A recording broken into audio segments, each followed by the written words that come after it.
The ship horizon drifted through the darkness at the edge of known space. Commander Jake Morrison stood on the bridge, watching the stars through the main window.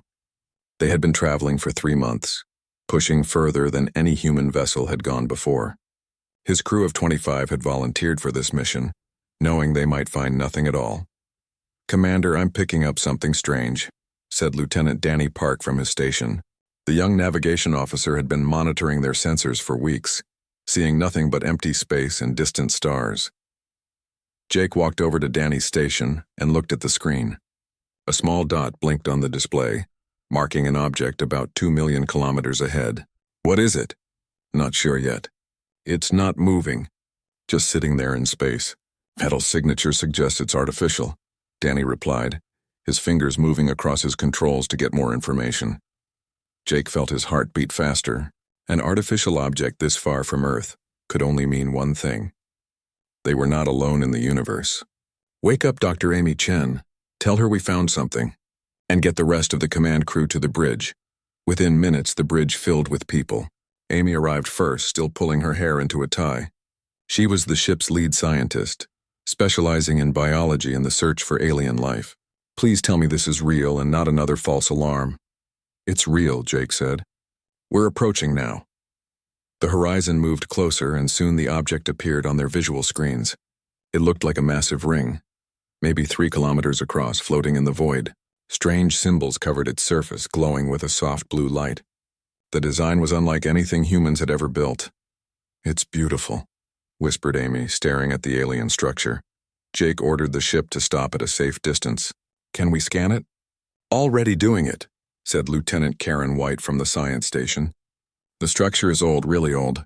My computer estimates it's been here for at least 10,000 years. It's running on some kind of power source I can't identify. Still functional after all this time." "Any signs of life?" Jake asked. "No life signs, but it's definitely active. It's broadcasting something." Jake made his decision quickly. "Prepare a shuttle. Amy, you're with me.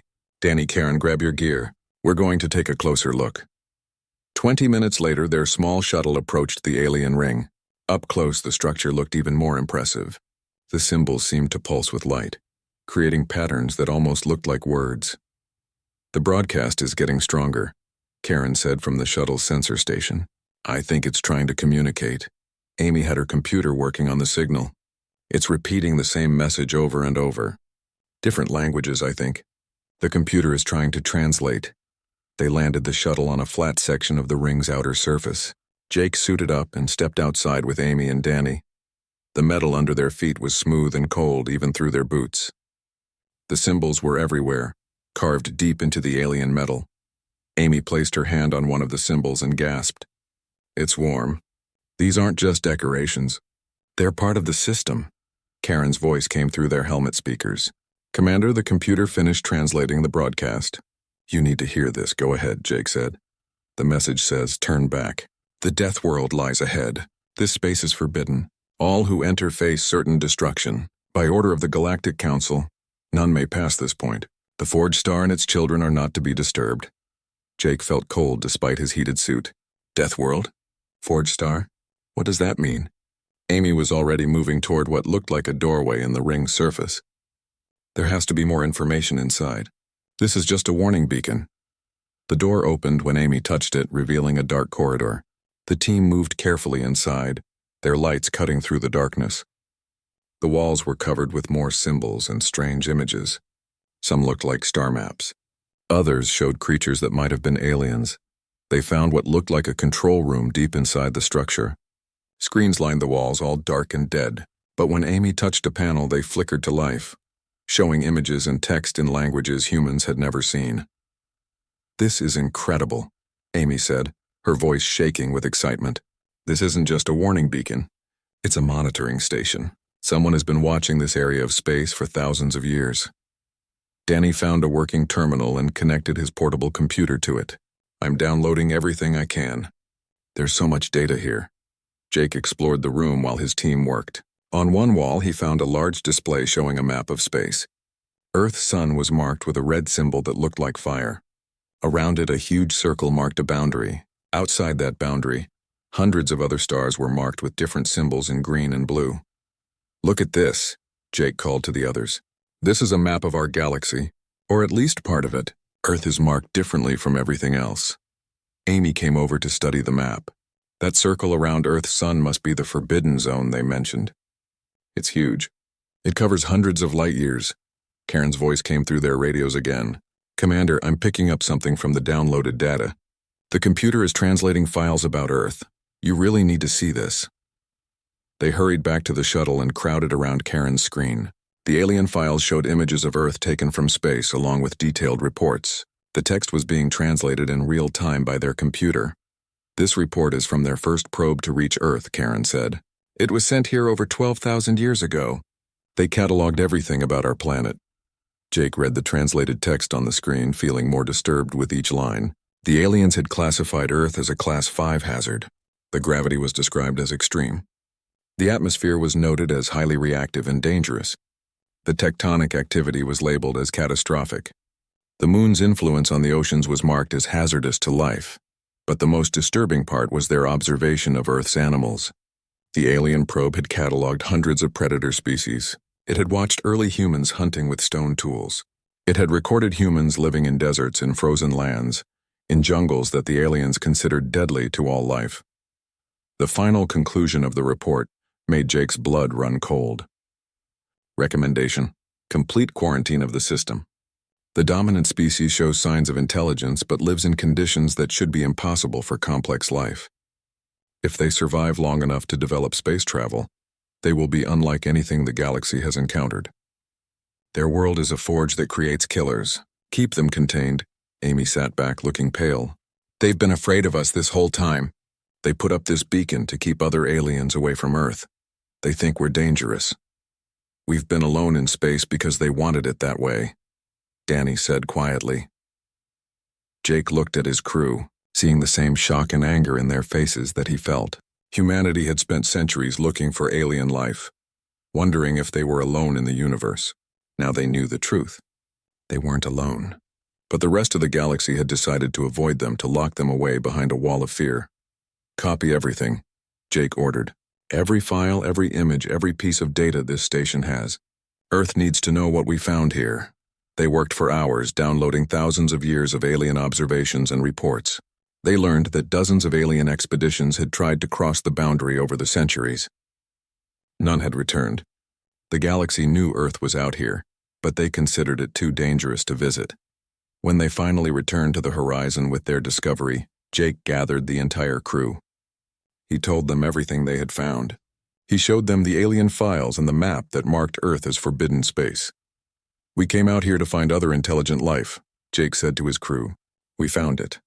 But we also found out that they've been hiding from us. They think Earth made us into monsters.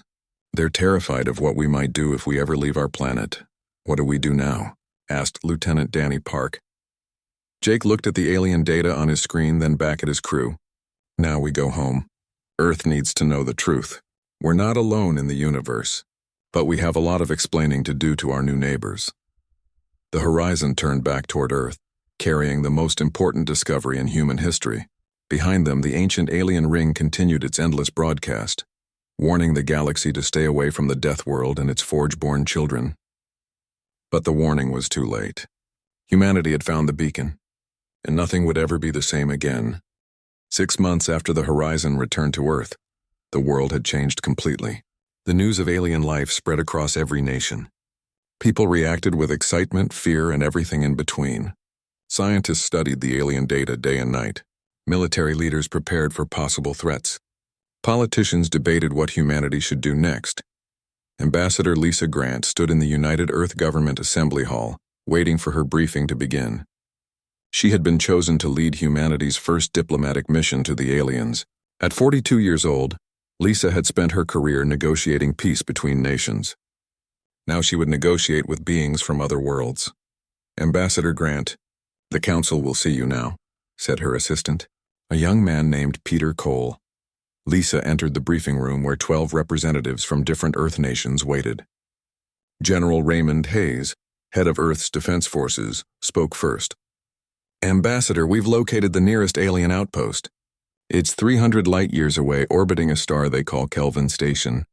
The Horizon's data shows it's a communication hub for something called the Galactic Council. How long will the journey take? Lisa asked. 3 months each way using our fastest ship, answered Dr. Sophie Blake, the chief science advisor.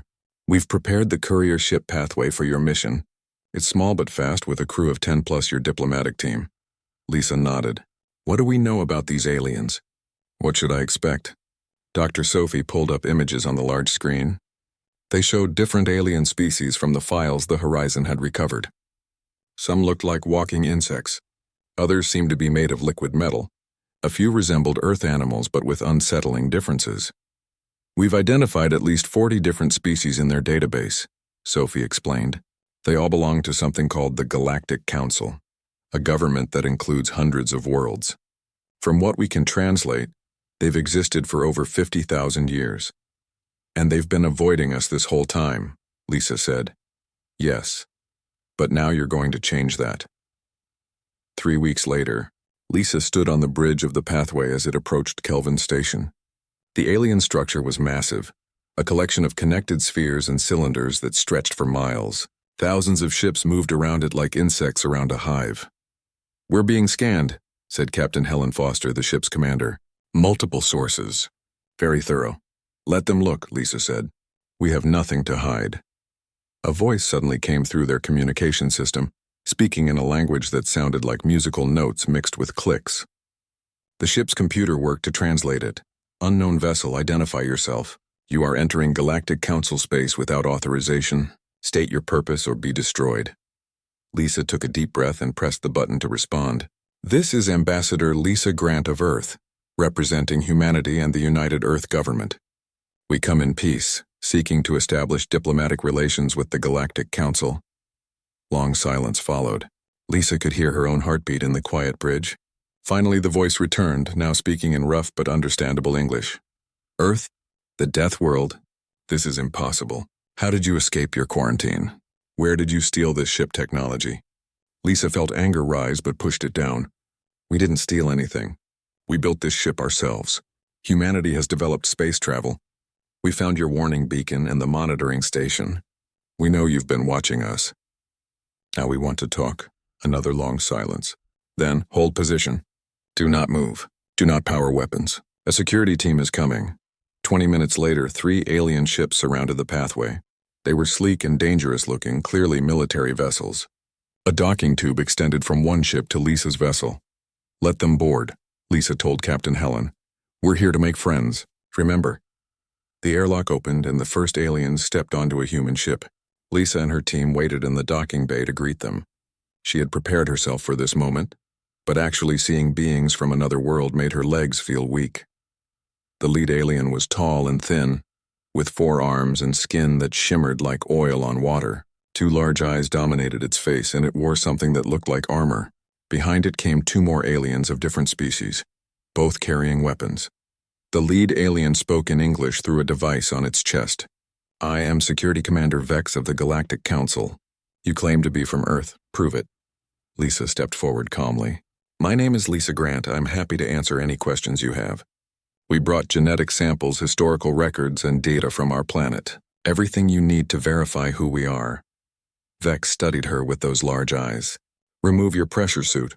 Lisa hesitated. Why? If you are truly from the death world, you won't need it. This station maintains standard galactic atmosphere and gravity.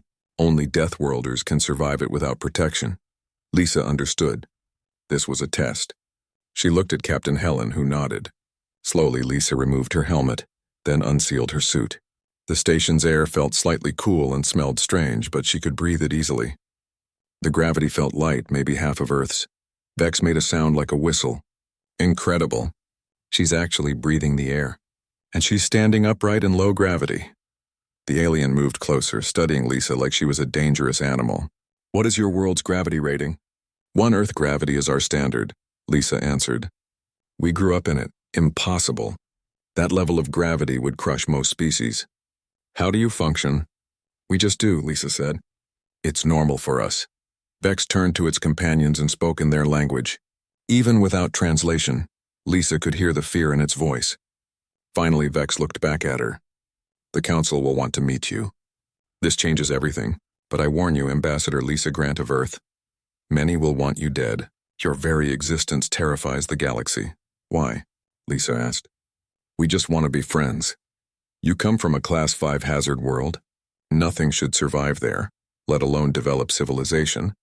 The fact that you're here, standing in front of me, breaks every rule we thought we knew about life. You are an impossibility, and the galaxy fears impossible things. The journey from the docking bay to the council chambers took an hour.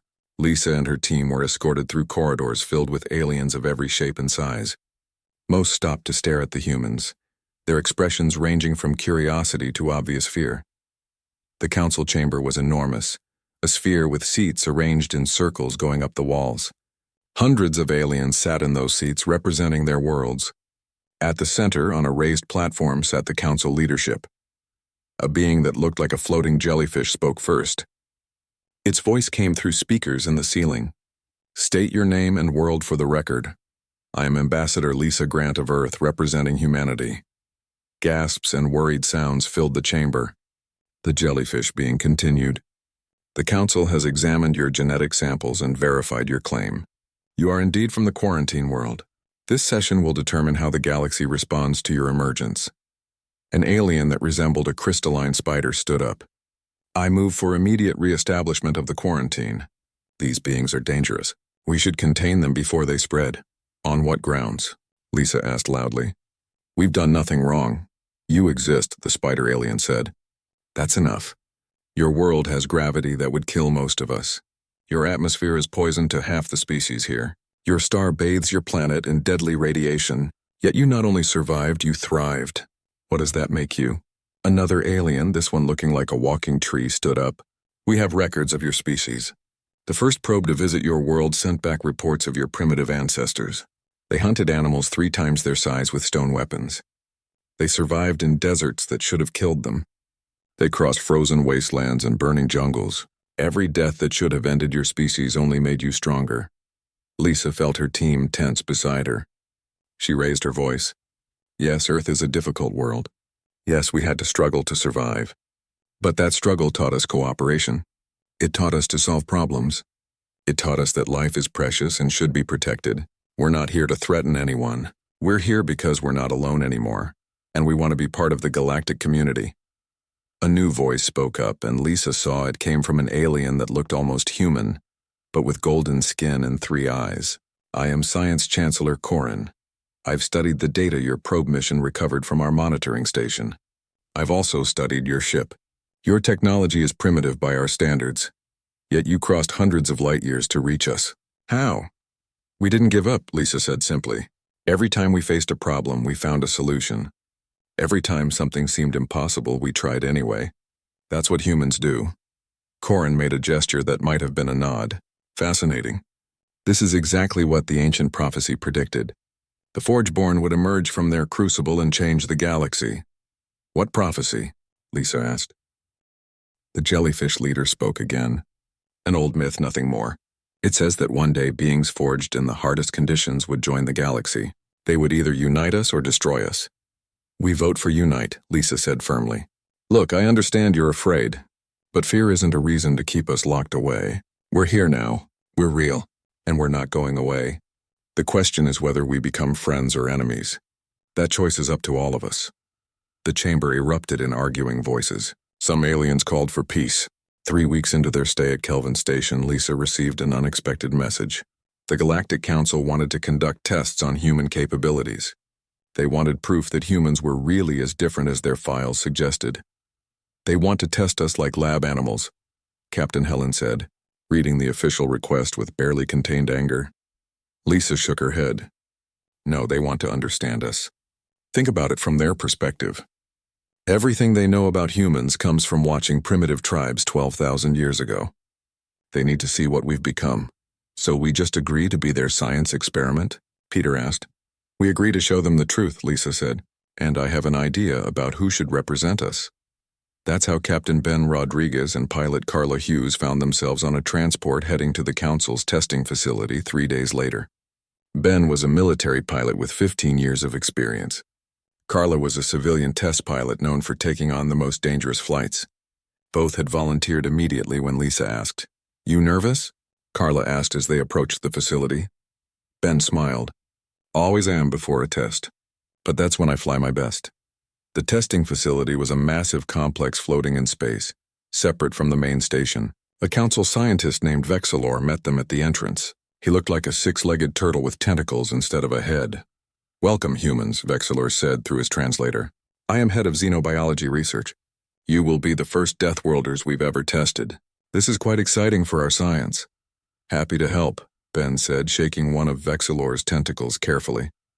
They were led to a medical room first. Dozens of aliens in what looked like protective suits surrounded them, holding scanning devices. We need baseline readings, Vexilor explained. Your height, weight, bone density, muscle composition, reaction time, and many other factors. This will take several hours. Please be patient with us. The medical examination was thorough and sometimes uncomfortable. The aliens seemed amazed by every measurement they took. Ben heard them whispering to each other in their various languages, their translators picking up words like impossible and unprecedented. Your bone density is 3 times galactic average, Vexilor said, studying his screens. Your muscle fibers are structured in a way we've never seen. And your cardiovascular system, it's designed for incredible endurance. Is that unusual? Carla asked. Unusual? My dear human, you are biological impossibilities. Your bodies are built to survive conditions that would kill most species instantly. Even your blood is fascinating.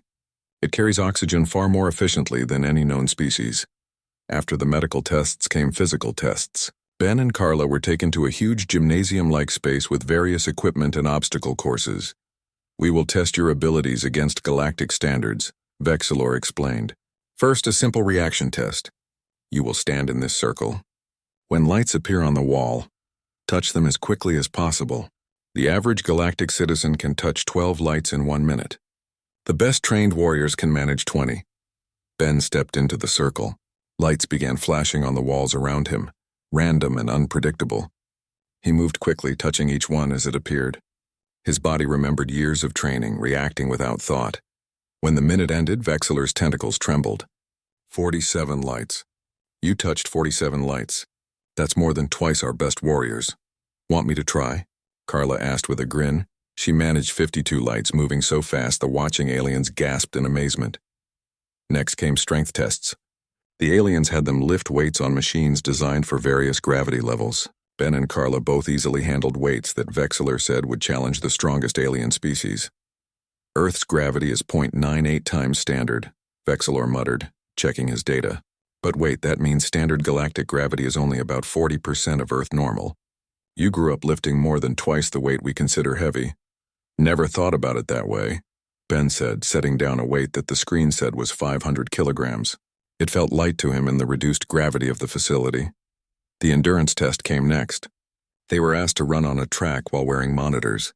The test was designed to last 30 minutes, considered a marathon effort by galactic standards. Ben and Carla both ran for over 2 hours before Vexilor stopped the test, worried about their health. Neither human was particularly tired. This is remarkable, Vexilor said, his tentacles waving excitedly. Your endurance is 10 times galactic average. Your bodies seem designed for sustained effort over long periods.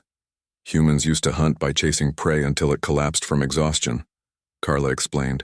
We're built for long-distance running. Terrifying, whispered one of the alien observers, but the real test came the next day.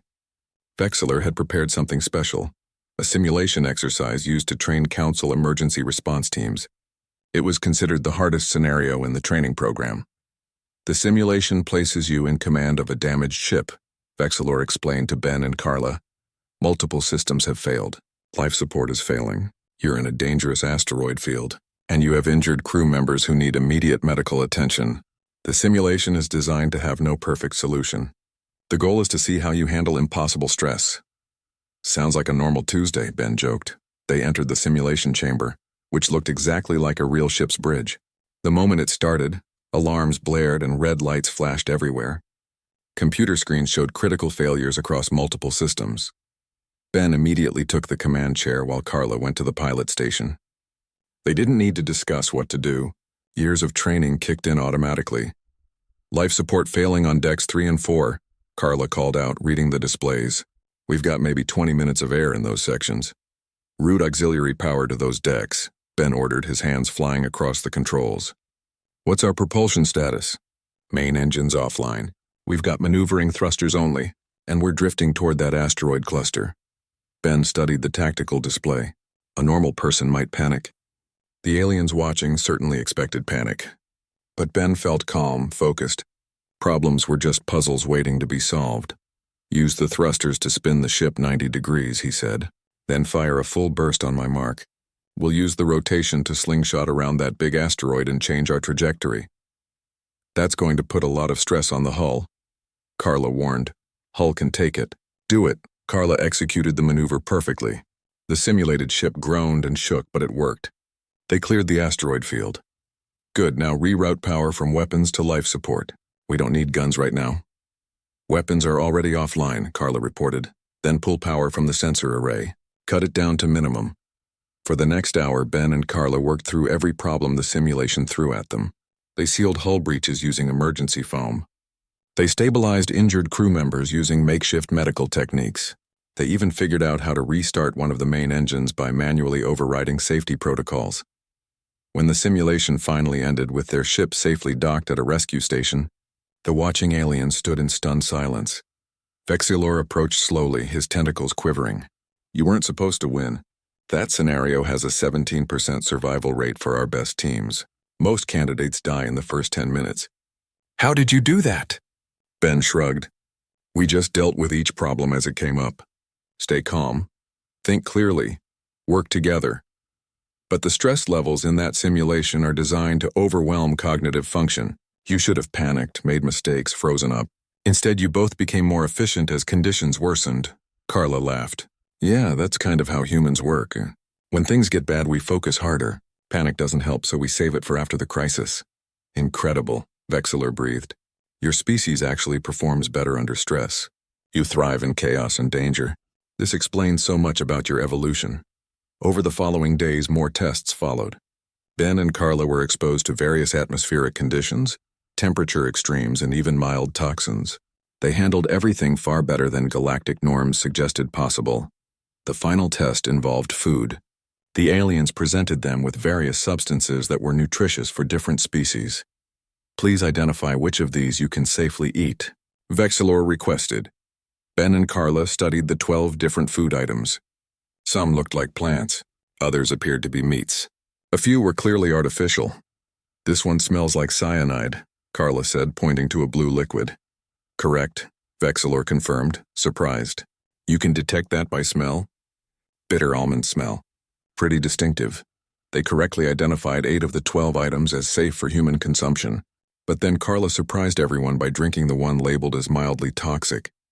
Vexilor's tentacles shot straight up in alarm. Stop! That contains alkaloids that are poisonous to most species. Carla finished the drink and smirked. Tastes like coffee. Humans drink this stuff every morning for energy. We love alkaloids. You consume poison for recreation? Vexilor seemed faint. Wait until you hear about alcohol, Ben added. That's literally a toxin and we drink it socially. The test results were presented to a council delegation a week later. Lisa attended the presentation along with Ben and Carla. Vexilor displayed charts and data on large screens. Our tests? Dr. Greg Palmer had always loved history and languages. On Earth, he had studied ancient civilizations and dead languages, piecing together the stories of peoples long gone. Now, at age 53, he found himself doing the same thing on an alien space station, 300 light-years from home. The Galactic Council had granted him access to their historical archives, and Greg had spent every waking hour for the past month diving into thousands of years of alien records. His quarters were filled with data tablets and holographic displays showing alien text in dozens of languages. You need to sleep, said his assistant, a young linguist named Claire Foster. She brought him coffee. Real Earth coffee that had been shipped all the way from home at tremendous expense. Can't sleep, Greg muttered, not looking away from his screen. I'm close to something big. I can feel it. Claire sat down beside him. What are you looking for exactly? Greg gestured at the screens around them. Patterns, connections. The Council has been watching Earth for 12,000 years. But why? Why did they decide to put up that quarantine? There has to be more to the story than just fear of a dangerous world. Maybe fear was enough, Claire suggested. No, Greg said firmly. Fear makes you run away. The council didn't just run. They stayed and watched. For thousands of years, they kept monitoring Earth. They recorded everything about us. That's not fear. That's interest. Maybe even fascination. He pulled up a file on the central screen. Look at this. This is from the first probe that reached Earth. The one that recommended quarantine. I've been studying it for days, and there's something strange about it. Claire leaned in to read the translated text. The report was clinical and detailed, describing Earth's environment with scientific precision. It listed every hazard, every danger, every reason why the planet should be impossible for complex life. I don't see anything strange, Claire said. Just a very thorough report about how deadly Earth is. Exactly, Greg said, his eyes bright with excitement. It's too thorough. Look at the detail. They didn't just scan Earth from orbit and leave. They stayed for months. They observed the seasons change. They tracked animal migrations. They watched humans hunt and build shelter and make tools. This isn't a report from scared aliens who wanted to leave quickly. This is a report from scientists who couldn't look away. Claire read further down the document. They observed human tribal interactions. They recorded our communication methods. They even noted our emotional responses to different situations. Greg, you're right. They were studying us like we were the most interesting thing they'd ever seen.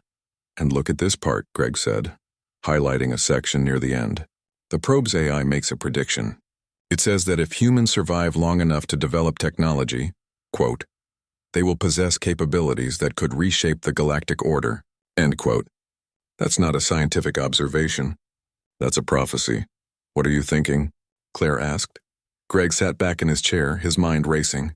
I'm thinking the council didn't just quarantine Earth because they were afraid.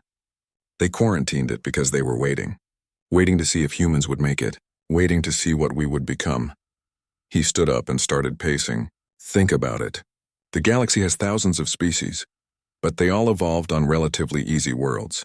Comfortable temperatures, stable tectonics, manageable gravity. They never had to fight like humans did. They never had to become what we became. So we're an experiment? Claire said, horrified. No, not an experiment.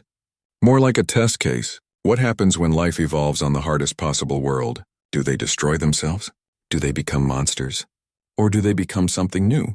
Greg turned to his computer and started searching through the archives with renewed purpose. There has to be more information. Other references to Earth, other observations. Help me look. They searched for hours. The archives were vast, containing records from hundreds of species across thousands of years. But slowly they began finding references. Small mentions of Earth scattered throughout galactic history. Here's something, Claire said. A philosophical text from 5,000 years ago. It mentions, quote, the quarantined world where evolution itself seems more violent than elsewhere, end quote. Greg found another reference in a military strategy document. This one talks about warriors from different worlds and their capabilities.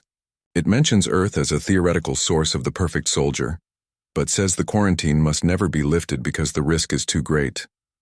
More references appeared as they dug deeper. A science paper about adaptation to extreme environments used Earth as the prime example. A children's story from one alien culture featured a mythical race of invincible warriors from a forbidden star. Even a religious text mentioned Earth as a place where the gods tested the limits of life itself. They've been thinking about us for their entire recorded history, Claire said in wonder. We weren't just a footnote. We were a mystery they couldn't solve. Then Greg found something that made his heart stop. It was an ancient text over 40,000 years old, from a civilization that no longer existed. The title translated roughly to The Prophecy of the Forgeborn. He read it aloud, his voice shaking slightly. In the darkest corner of the galaxy lies a star like a forge, and around it circles a world that should not be. The gods placed it there as a test, a challenge to life itself. Many forms of life tried to claim that world, and all failed except one. That one species learned to endure what should not be endured. They learned to thrive where all others would perish. Claire moved closer to read along with him. It goes on. Listen to this part.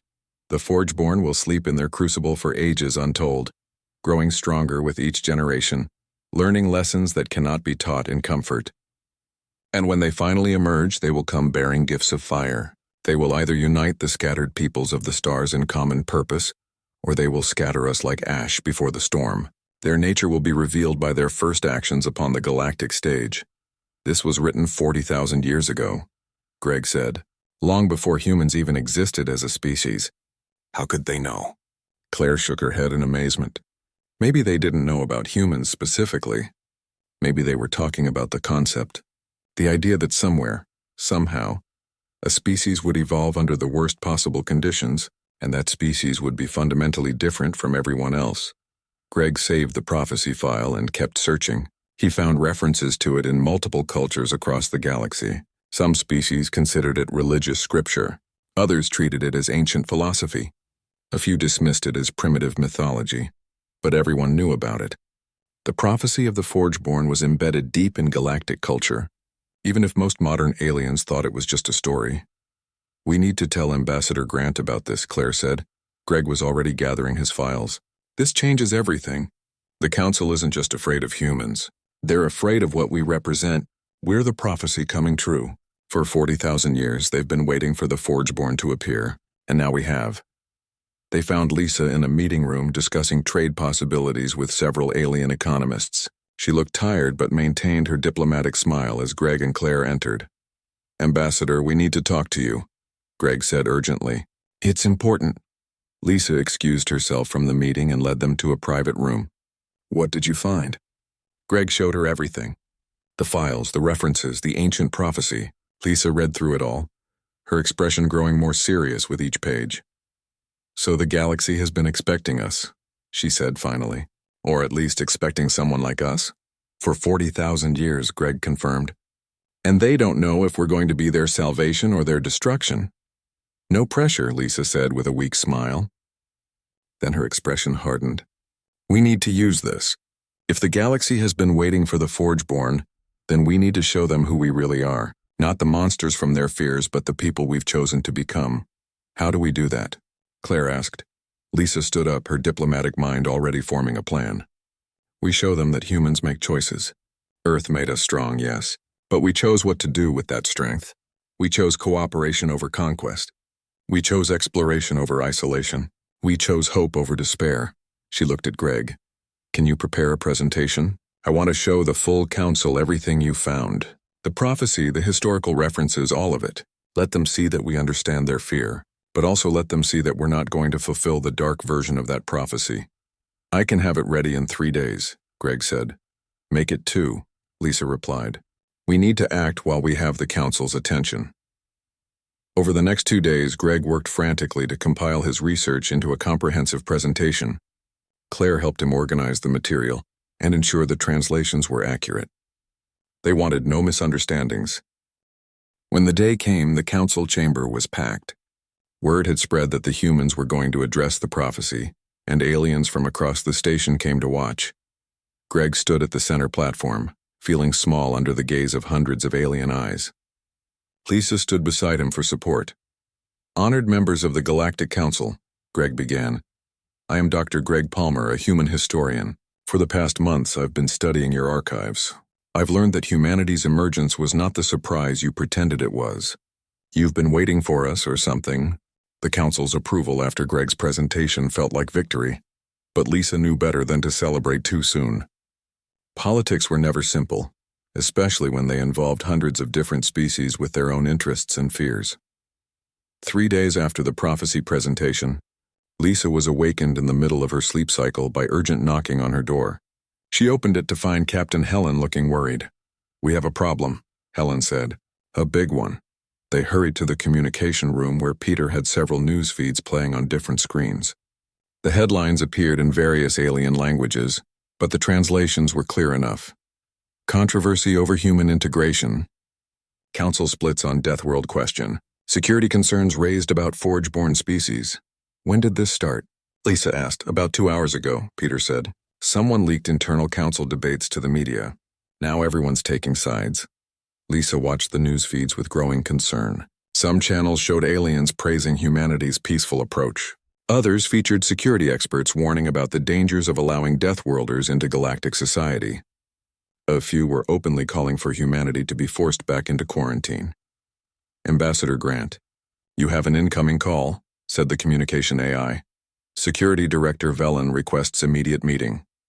Lisa had met Velen once before, during their first days at Kelvin Station. The tall four-armed alien had been polite but cold.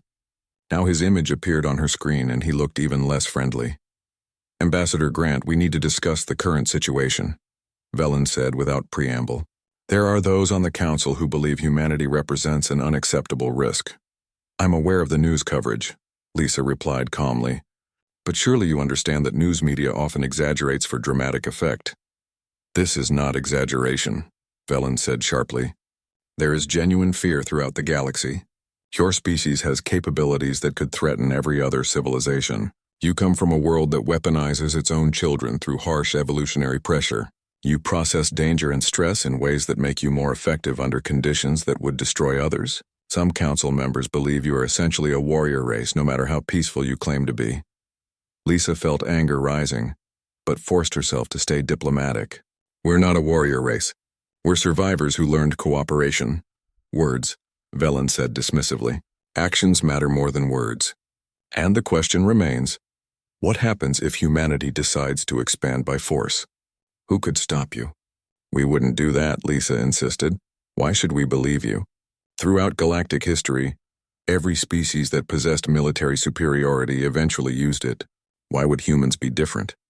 Because we've already had that choice on our own world, Lisa said. Humans developed nuclear weapons powerful enough to destroy all life on Earth. We've had that power for over 200 years. We could have destroyed ourselves. But we chose not to. We chose to work together instead. Velen was quiet for a moment. An interesting point. But it does not address all concerns. I wanted to warn you that a formal proposal is being prepared by what we call the Containment Coalition. They plan to argue for restrictions on human expansion and movement.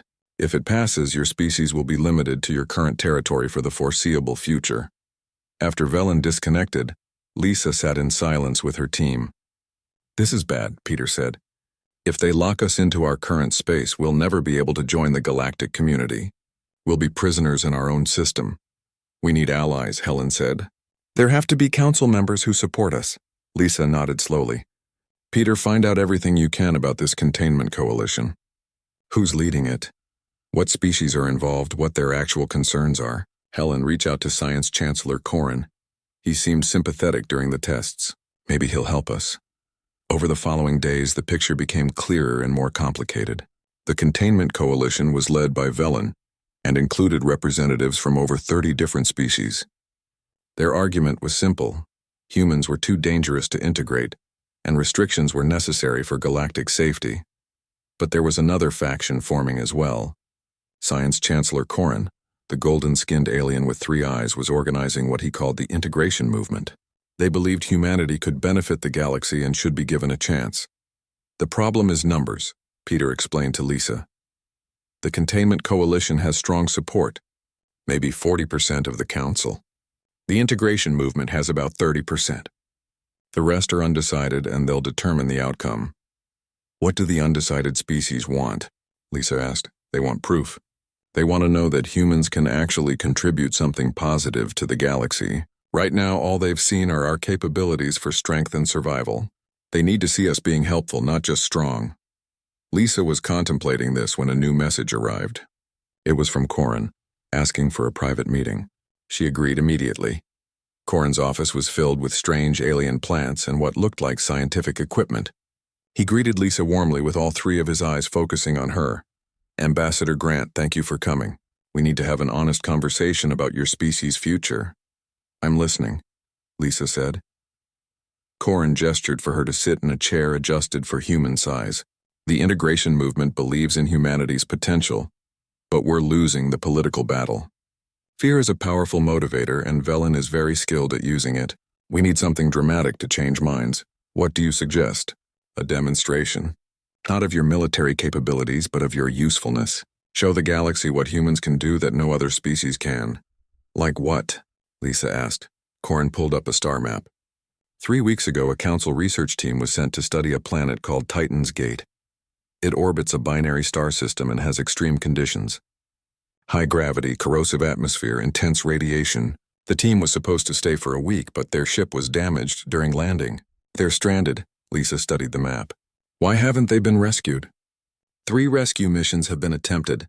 All 3 failed. The conditions are too harsh. Ships get damaged trying to land. Crews become incapacitated by the gravity and radiation. The research team is in emergency shelter, but their supplies are running low. They have maybe 2 weeks left. And you want humans to try a rescue, Lisa said. I believe humans are the only ones who can succeed, Corin said.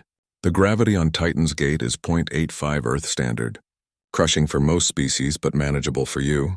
The radiation is severe but not immediately lethal to humans according to our medical tests.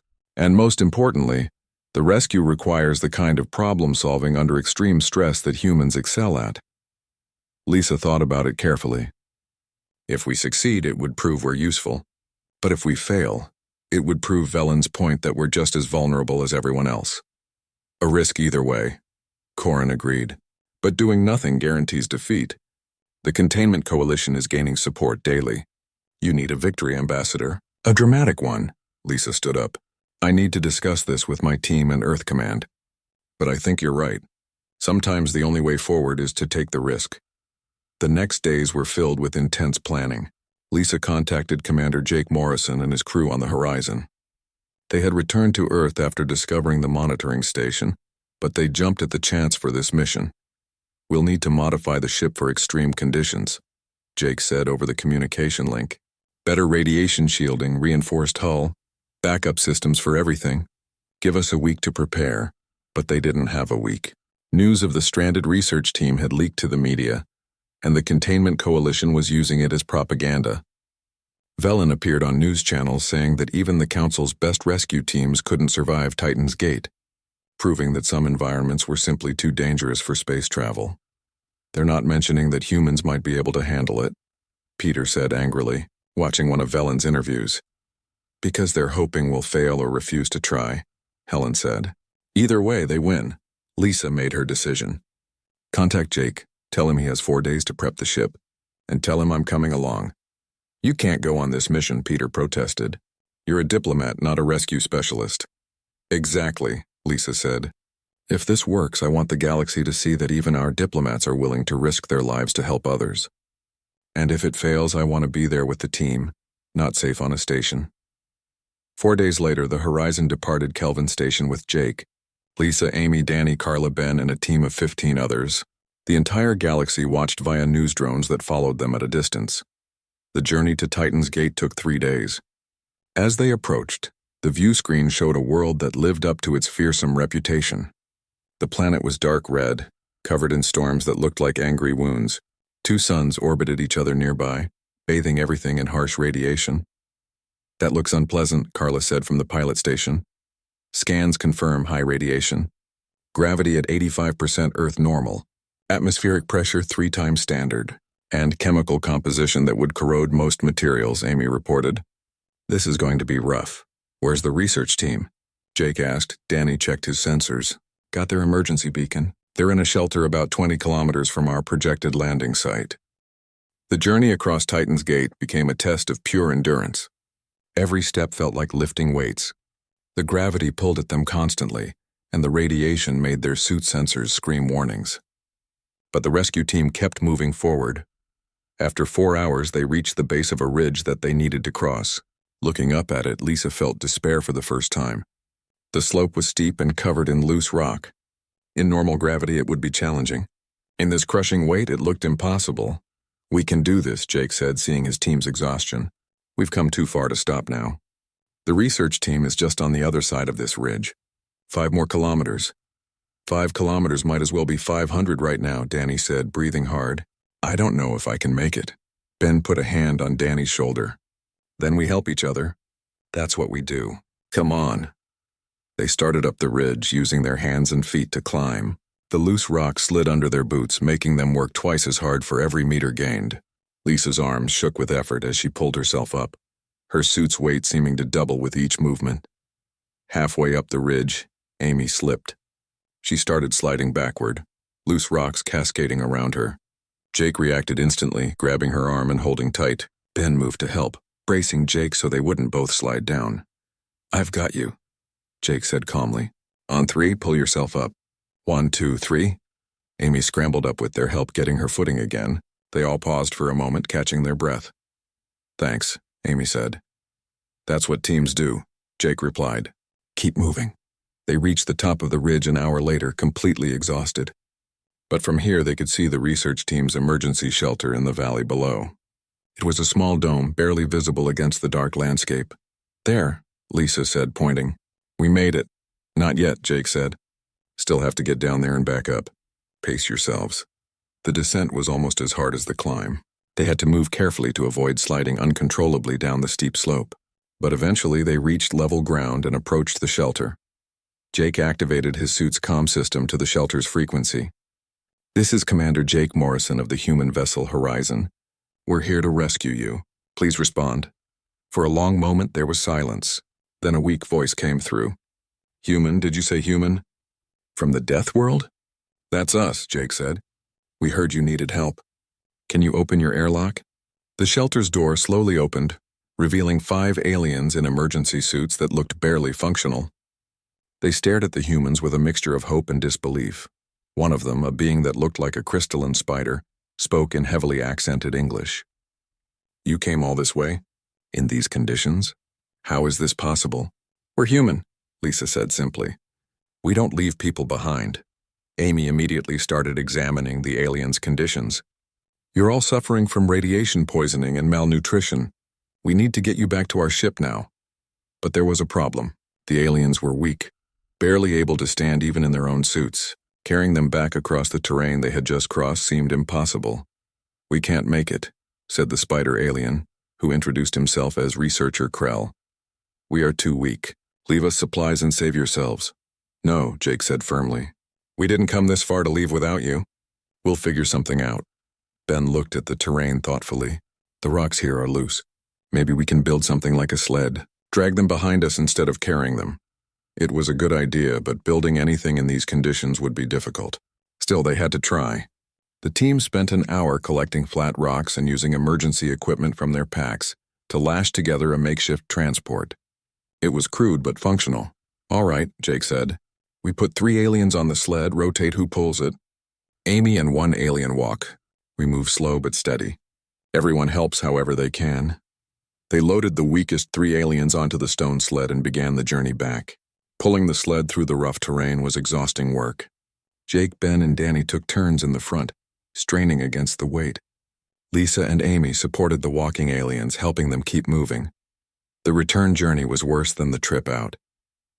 They had to stop frequently for rest. The ridge that had been hard to climb was a nightmare going back up while pulling injured aliens. Twice the sled almost broke apart and had to be repaired. The radiation readings on their suits were getting dangerously high, but they kept going. Step by step, meter by meter. When Danny's legs started to give out, Ben took over pulling. When Ben could barely stand, Jake stepped in. When Jake's strength was failing, Danny forced himself to take another turn. "Why are you doing this?" Krell asked Lisa as they struggled up the ridge. "We are nothing to you. We come from different worlds. We don't even breathe the same air. Why risk yourselves for us?" Lisa looked at the alien through her helmet visor. "Because you needed help. That's reason enough. But the effort, the danger. Is it worth it for strangers?" "Every person is worth it," Lisa said. "That's something humans learned a long time ago. We're all just trying to survive in this universe. If we can help each other do that, we should." Krell went quiet, processing this. "The death world made you strong, but it also made you kind. We did not expect this." 8 hours after leaving the shelter, the rescue team finally saw the horizon in the distance. Carla and Helen had kept the ship ready, monitoring their progress anxiously. "We see you." Carla's voice came through the comm. "Medical bay is prepped and ready. Get those people inside." They made it to the ship and carefully moved the injured aliens into the medical bay. Amy immediately began treatment using medicines adapted from Earth biology that worked surprisingly well on alien physiology. "They'll survive," Amy said, after examining everyone. "The radiation exposure was severe, but we caught it in time. A few weeks of treatment and they'll fully recover." Lisa collapsed into a chair in the ship's common area, too exhausted to move. Jake sat down beside her, looking just as tired. "We did it," he said quietly. "We did," Lisa agreed. "Now we just have to hope it matters." It mattered. The news drones had captured everything. The galaxy watched as 5 humans crossed impossible terrain to save 5 aliens they had never met. They watched humans help each other when they fell. They watched humans build tools from rocks to solve problems. They watched humans refuse to leave anyone behind, even when it would have been easier to save themselves. Back at Kelvin Station, the political landscape shifted overnight. The Containment Coalition's arguments about human danger suddenly seemed hollow. How could a species be too dangerous when they risked everything to save strangers? Science Chancellor Corrin called Lisa 2 days after the rescue, his 3 eyes all showing satisfaction. Ambassador Grant, you've changed the debate completely. The undecided council members are now supporting the integration movement. Even some of Velen's coalition members are switching sides. What about Velen himself? Lisa asked. He's still arguing for restrictions, but his support is crumbling. The rescue at Titan's Gate showed everyone what humans really are. Not conquerors, not warriors, helpers. A week later, Lisa was invited to address the full Galactic Council one final time. She stood at the center platform looking up at the hundreds of alien representatives. This time, the atmosphere was different. Less fearful, more curious. Honored council members, Lisa began. When we first arrived here, you were afraid of us. You had good reasons. The data said we were dangerous. The prophecy said we could destroy you. Everything you knew about Death World said we should be violent and aggressive. But you watched us at Titan's Gate. You saw what humans do when others need help. You saw us struggle and suffer to save people we didn't know. That's who humans really are. Yes, Earth is a harsh world. Yes, it made us strong. But more importantly, it made us understand something fundamental. Survival is better when we work together. Every human knows what it's like to struggle. That gives us empathy. It makes us want to help others who are struggling. Lisa pulled up images of Earth on the screens. Our world has oceans and continents, mountains and valleys, deserts and forests. It has storms and earthquakes and predators. But it also has beauty. It has cooperation. It has communities of different peoples working together to survive. That's what humans want to bring to the galaxy. Not weapons or conquest. We want to bring our experience as survivors. We want to help with the problems that seem impossible. We want to go to the dangerous places not because we enjoy danger, but because someone has to and we can handle it. An alien delegate from the Containment Coalition stood up. It was Velen. Ambassador Grant, you make compelling arguments. The rescue at Titan's Gate was impressive. But how do we know this is truly your nature? How do we know you won't change when you have more power? Lisa nodded, expecting this question. You don't know for certain. Just like we don't know for certain that your species will remain peaceful. Trust has to be earned on both sides. But I can tell you this. Humans have had the power to destroy ourselves for 200 years.